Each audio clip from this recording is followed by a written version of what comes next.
Stop waiting for motivation. It's a trap, and here's why. We've all been there, right? That sudden burst of energy, that incredible feeling of excitement. You feel like you can conquer the world. You think, this is it. I'm finally going to start that business. Get in shape. Learn that new skill. Motivation feels amazing. It's like a lightning bolt of pure potential, making every challenge seem small and every goal feel within reach. When it hits, progress feels effortless, almost magical. You get a ton done in a short amount of time, and you're riding high on that wave of accomplishment. The problem? It's a feeling. And like all feelings, it fades. But here's what nobody tells you. Relying on motivation is like trying to sail a ship using only the wind. When the wind is strong, you fly across the water, right? But what happens when the wind dies down? You're stuck, motionless, waiting for another gust that might never come. This is the critical flaw in the wait for motivation strategy. When that emotional surge disappears, and it always does, the work often stops right along with it. The gym bag stays packed, the business plan collects dust, and the dream starts to feel distant again. So what's the alternative? Discipline. Now, I know what you might be thinking. Discipline sounds boring. It sounds hard. It doesn't have the same flashy appeal as motivation. But discipline isn't about forcing yourself to do things you hate. It's about building a system that works for you, not against you. Think of it like a powerful engine on your ship. The wind can still help, but you're not dependent on it. Whether the air is still or a storm is brewing, your engine keeps you moving forward, steadily and reliably, towards your destination. This is where most people fail. They treat discipline like a punishment, instead of a tool. They try to go from 0 to 100 overnight, creating rigid, unsustainable schedules that lead to burnout. The key is to start small. The real power of discipline lies in creating routines. When an action becomes part of a daily or weekly routine, your brain stops fighting you on it. You no longer have to debate whether you feel like doing it. It just becomes the next logical step, like brushing your teeth in the morning. You don't negotiate with yourself about brushing your teeth, right? You just do it. That's the power of a routine. It removes the decision-making process, which is where motivation often fails us. Let's dig into the psychology of this. Your brain loves patterns and hates uncertainty. By establishing a routine, you're essentially creating a predictable pattern that your brain can lock onto. This significantly reduces what psychologists call decision fatigue. Every day, we make thousands of small decisions, and each one drains a little bit of our mental energy. By automating important actions through discipline, you conserve that precious energy for more creative and complex tasks.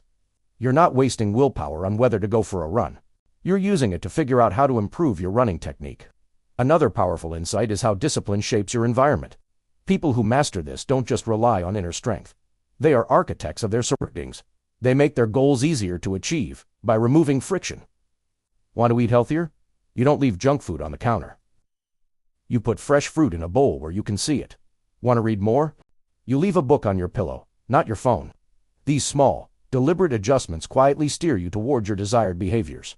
You're making the right choice, the easy choice. It's not about being a superhero of willpower. It's about being smart and strategic.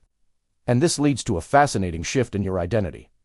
Every time you follow through on a commitment, no matter how small, you cast a vote for the type of person you want to become. You're not just completing a task. You're reinforcing a belief about yourself. You start to see yourself as someone who shows up, someone who follows through, someone who is disciplined. This new identity becomes a self-fulfilling prophecy. When faced with a challenge, your internal monologue changes from "I do want to feel like it" to "this is what I do." Each action strengthens this identity, making the next disciplined choice even easier. The long-term effect is where the real magic happens. While motivation provides short, dramatic bursts of progress, discipline creates a compounding effect. Think about it. 1% better every day. It doesn't sound like much, does it? But after a year, you're over 37 times better. The daily efforts are small, almost unnoticeable, but over weeks and months, they accumulate into something extraordinary. This is the quiet, unstoppable force of consistency. From the outside, your success might look sudden or lucky, but you'll know it was built one disciplined day at a time.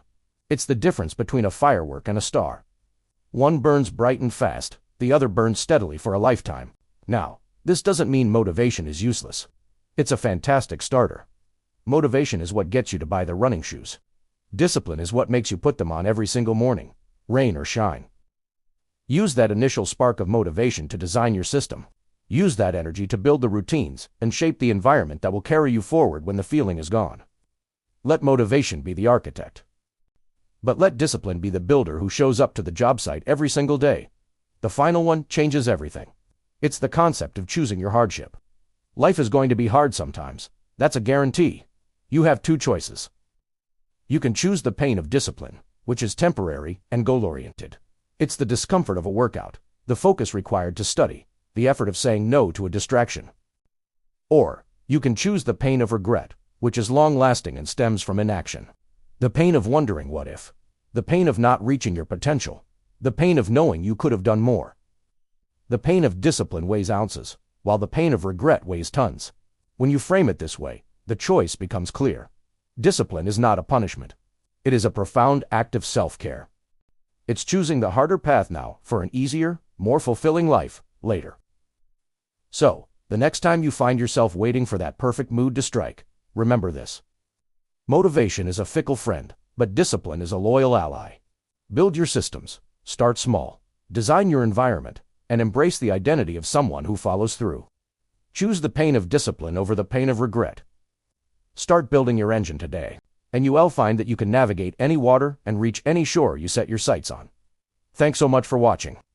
If this resonated with you, let me know in the comments which habit you're going to build using discipline. Don't forget to like and subscribe for more content to help you build a better life. See you in the next one.